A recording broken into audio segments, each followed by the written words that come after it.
Hey everyone, this is Seth with Food Challenge News. Welcome back to another podcast interview. Today we're talking with fellow Food Challenge News writer and competitive eater, Cherish 5 Pounds Brown. How are you doing today, Cherish? Not too bad. And yourself? I'm doing great. So I'd like to get started with your competitive eating journey. Could you share some insights into your beginnings and what originally motivated you to pursue competitive eating? My original motivation, honestly, I just had a lot of practice cutting weight for fights, like MMA fights and jiu-jitsu tournaments.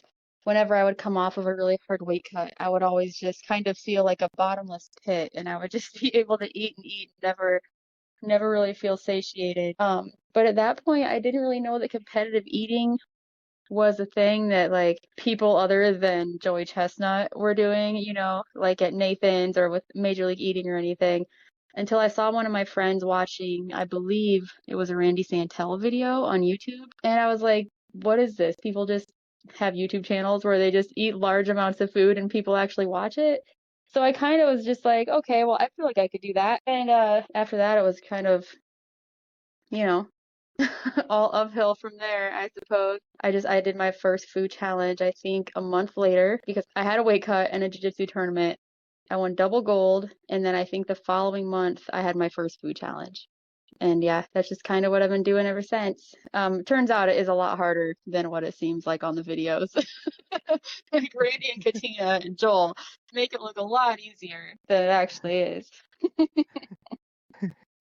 How are food challenges and like training for MMA and like, Brazilian Jiu-Jitsu tournaments? Is there any similarities there? I wouldn't say there are similarities. There obviously aren't really physical similarities. Mental training, I think, or not even mental training exactly, but just kind of the mental battle that is going on in your head while you're competing in like jujitsu or competitive eating or really anything like that. Because like in jujitsu, yeah, that you have an opponent, or in MMA, you have an opponent, but it's really kind of overcoming the battles in your own mind, I feel like. And it's kind of the same with competitive eating because you have to be able to push yourself so much further than you're like actually comfortable going mentally. So in that way, I suppose it's a little bit similar. What was your first food My challenge? first food challenge was at a place called Bagger Dave's in Fort Wayne, Indiana, and they had a challenge at the time called the Freight Train Burger Challenge, I believe. And Nathan Klein had told me about it originally because he has family in Fort Wayne, so he knew about all the challenges that were there. And I was like, okay, well, that's where I trained I mean, I still train in Fort Wayne. I'm there most of the time. So I was like, all right, I'll just try that after training one day. And that's basically what I did. I think I went to like a Saturday open mat or something. And then after the open mat, I just had some friends come with me to Bagger Dave's, and I kind of just went into it with no training. I didn't really grasp the concept of like competitive eating training at that time. Obviously, I was pretty new, so I was just like, okay, I can eat a lot of food, so I'm just gonna go do it. And it worked out well for me that time. And then you would also later take on the nickname of 5 pounds. So can you explain to us how you got Yeah. that nickname? So that actually, I've had that nickname since 2016 or maybe early 2017. It was actually the name that I was announced as when I would come out for fights. They would announce me as Cherish 5 Pounds Brown. So it was actually a name given to me by my coach at the time, just while we were lifting in the gym. And it really just it correlated with me like always increasing my weights each set by like only 5 pounds. So then he just kind of started calling me that as a joke. And then when I was kind of looking for a name for competitive eating, I was like, hey, that actually kind of, it kind of goes along with competitive eating too. So it turns out I can't really eat much more than 5 pounds. I mean, sometimes I get lucky. I have finished 7 pound challenges, but few and far between. So 5 pounds just kind of stuck. It kind of just carried over. And what are some of your favorite food challenges that you've ever done? And are there any that you'd like to tackle in the future that you haven't yet? My favorite food challenges, solo challenges, I would say I'm definitely best at ice cream and spicy challenges. Spicy challenges usually give me no problem at all for the most part. I've had some like pretty spicy challenges, like the two spiciest challenges that I've done were in Chicago, and I was still able to complete them. But as far as like Scoville levels and everything go, I'm pretty sure those ones were just off the charts. It was like way more than anything I had done before. So those ones were tough. Ice cream challenges are really fun. I like those. those seem to like be pretty easy for me. I have failed an ice cream challenge. I think only one ice cream challenge I've failed. But for the most part, ice cream challenges are just a piece of cake per se, for me, just because it goes down so easy. It kind of doesn't give your brain time to catch up with your stomach. So I think the fact that I can finish ice cream challenges so fast works to my benefit because I don't really have time to get sick of it before I'm finished, which is always kind of my problem because I struggle with flavor fatigue a lot. Aside from that, favorite challenges, I really like team challenges. Pizza challenges are probably like my go-to. Let me see. Challenges that I want to do in the future. I don't know that I have specific challenges. Like off the top of my head, I can't think of a specific challenge that I want to do, but I'm always on the lookout for challenges that look interesting to me. Like we're going to Minnesota next month, so I was already looking at challenges there, and they have a couple of different ones that I might try. There's like a wing challenge, there's a burger challenge, and really I think even if they're not huge amounts of food, even if they're like challenges that a lot of like real like actual professionals would scoff at, like I just think they're fun. I think it's a fun time and I just kind of enjoy doing it. And also, how did you start your spice tolerance? You've taken on some of the hottest challenges in the world, and I believe you've even taken on the world's hottest gummy bear, right? Yeah, I think I did two of those at one time, which isn't very many, but that one actually wasn't that bad. I didn't really build up a spice tolerance. I think I was just born with it. I don't know. Um, I'm trying to think of my very first like legit spicy challenge was the Wings Etc. challenge, I believe. And at the time, I had after effects from COVID, so I lost my sense of taste and smell for like I believe it was like 60 days. I think I was 2 months without any taste or smell. So I was like, well, this is a perfect time to try some spicy challenges because I won't be able to taste anything, so it won't even hurt. Well, I was wrong about that because apparently even if you can't taste the spice, you can definitely still feel it. So I was struggling, but I mean, I made it through. And then after I did that challenge, um, all the other spicy challenges I did were just kind of a piece of cake for the most part. I think I'm just really good at mental suffering, and I think it's, at a certain point, that's what spicy challenges really force you to overcome. Is like you have to just kind of be able to tolerate the pain. And in my mind, I'm like, okay, well, after I eat the first wing or the first pocky chip or whatever it is I'm doing, it's not going to get hotter. Like it's as hot as it's going to get, so I might as well finish. You know what I mean? Like it's not going to get worse. It's already like burning, so might as well just push through. And I think that's just kind of how I deal with it. I'm just kind of I have a high pain tolerance, so maybe that's what it is. Yeah, I really respect that. Thanks. And so, a few years after you started, you would eventually be part of the Nathan's Famous hot dog eating contest in New York City. And you've actually Yeah. done that a couple times now. So, how was that overall experience? How was it up there on the stage, in front of a crowd, eating next to all these other talented eaters and being on TV? It is so much fun. It's such a great experience. So this year was my second year in a row doing it. My first was the summer of 2023. And for some reason, when I'm training for Nathan's, I do great. Like, I don't do like amazing. I'm not eating like 50 hot dogs or anything, but I'm able to finish, I think 16 is my personal record at home training with Nathan. And then my PR, like at a qualifier, I think is only 10. And for some reason, when I get on the actual stage, I just do terrible. Like I can't even, I can't even hit my qualifier PRs. I don't know what it is. It's probably a combination of nerves, the sun kind of bearing down on you while you're on stage, the crowd, just kind of being nervous to compete. Like not even compete because I'm always there to have a good time first and foremost. Obviously, I'm not going to be able to compete with like Mickey Sudo or anybody on that level. I don't expect to. I just kind of want to see what I'm capable of. You know what I mean? I'm not really worried about beating anybody else, just myself. So I don't know what it is, but yeah, I get up there and I just do really, really bad. but, but aside from that, I think it's a great time. I love all the people. Being with MLE, it's kind of like a big family.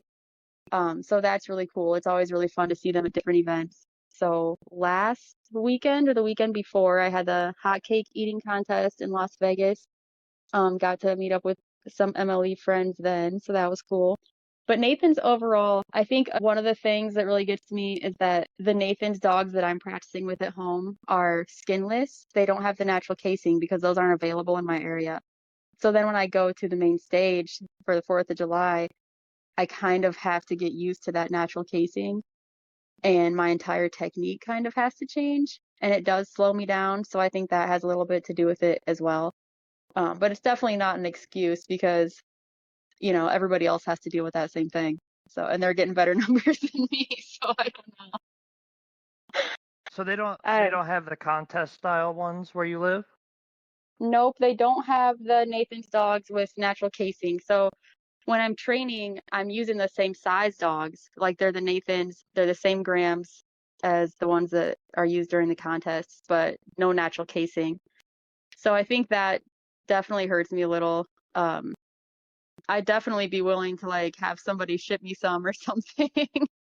But yeah, I think that would definitely help me leading up to my qualifier next year or whenever the qualifiers are going to be because they haven't really been announced yet. And you've also written a But few articles for Food Challenge News. And do you have a favorite article you've written? I know you've written about your top 6 favorite ice cream challenges. You've written about a few of your spicy challenges. Do you have a specific article that speaks to you, or do you like them overall?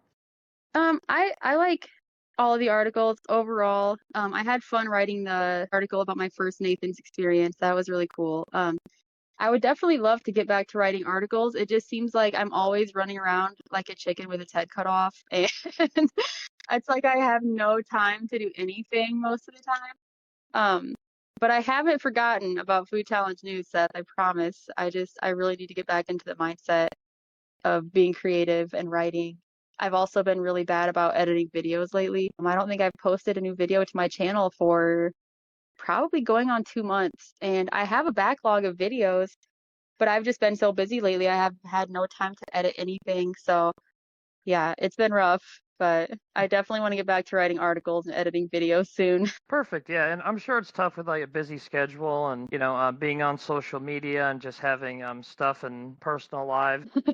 There's so much to keep up with, especially between like working and traveling, taking care of Dexter, my son. I'm kind of like in my first year of being married. I still do work for Randy Santel's website, foodchallenges.com, and plus trying to read and just keep up with hanging out with friends and just going to the gym, training. It's like there's no time left over for like being creative sometimes. So I kind of have to sacrifice things like that to maintain my schedule, I guess. But I definitely want to try to fit it in soon. I respect your dedication. Oh, thank you. And you've also been mentioned in major publications, like you've been interviewed for New York Times, and they mentioned you Yeah, in one of their articles. So how was that experience? How did you get linked up with them? that was super cool. One of the Shea brothers contacted me around June, sometime in June, I believe, because it was before Nathan's. They had a freelance writer for the New York Times wanting to do an article about up and comers and Major League Eating. So the Shea brothers recommended me and a couple of others to them. And then they just reached out to me. We did the interview over Zoom, over a couple of different chats. And then they had a photographer come to Fort Wayne and do like a photo shoot there. And it was pretty crazy. Like it was a pretty surreal experience. It was amazing overall, like to just be featured in the New York Times. Like I'd never really thought that would happen. And it might be over something silly, like, or silly to some people of competitive eating, but I mean, who cares? I still think it's pretty awesome. I never thought that I would be in the New York Times growing up. So that was really cool. And I also got like a lot of exposure on local news channels and local newspapers this past summer. And it was kind of crazy because the year before when I went to Nathan's, like no local channels, anything like that contacted me. So I don't know how they got a hold of it this past summer, but I mean, I'm not complaining. It was a really, really cool experience. It was kind of crazy to see my face on all these different newspapers when I would walk into like local gas stations. But aside from that, like it was a really, really cool experience. I enjoyed it for sure. Yeah, and it's a huge accomplishment. You should be very proud. Thank you.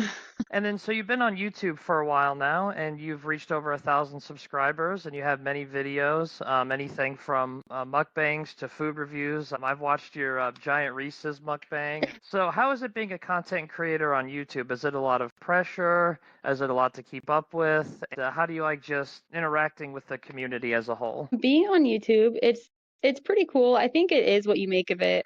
For me, I don't feel like there's a ton of pressure just because I kind of have a pretty small channel at this point. I have over 1,300 subscribers. My goal was to hit 2,000 before the end of the year, but that didn't happen. But that's partly my fault because I've been kind of lax on editing and posting. So there's not really any pressure. For a while, I was feeling pressure to like put a video out every week, and I was just kind of like beating myself up over it if I wasn't able to kind of meet that quota. But now I'm kind of just more chill about it, I guess, because I realize that I have to like lead my real life also. I don't have anybody editing my videos, you know what I mean? I have to do it all myself, which is probably pretty evident when you watch my videos, by the way, that that I'm editing by myself. But it's really cool being a part of the community. Honestly, one of my favorite parts about being a quote unquote YouTuber is just getting to meet all of the other competitive eater YouTubers that there are. Like, that's my favorite part about competitive eating in general, is just traveling, checking out different restaurants, meeting new people, making new friends. And like, we both have a mutual friend, Cody Delaney. He's one of my best friends in the world. And if I would have never started competitive eating or YouTube, I never would have met him. So I've met a lot of people because of YouTube, so I'm definitely thankful for that. And obviously I have a handful of like loyal subscribers. I get my fair share of bad comments, creepy comments, but for the most part, they're all pretty like good comments aside from those the handful of creepy and bad ones. But I have a pretty good fan base, so I'm happy and thankful for that. Hopefully they stick with me through this dry period and they're there when I come back. But yeah, I'm happy to be a part of it. I do want to put more time into it in the future if I'm able. It'd be really cool to get officially monetized. All I need is the watch hours because I already have the subscriber count. And honestly, I don't really care if I make anything off of YouTube, but I just want to be able to say like, "Oh, I'm monetized on YouTube." Even if I'm making like pennies, I don't care.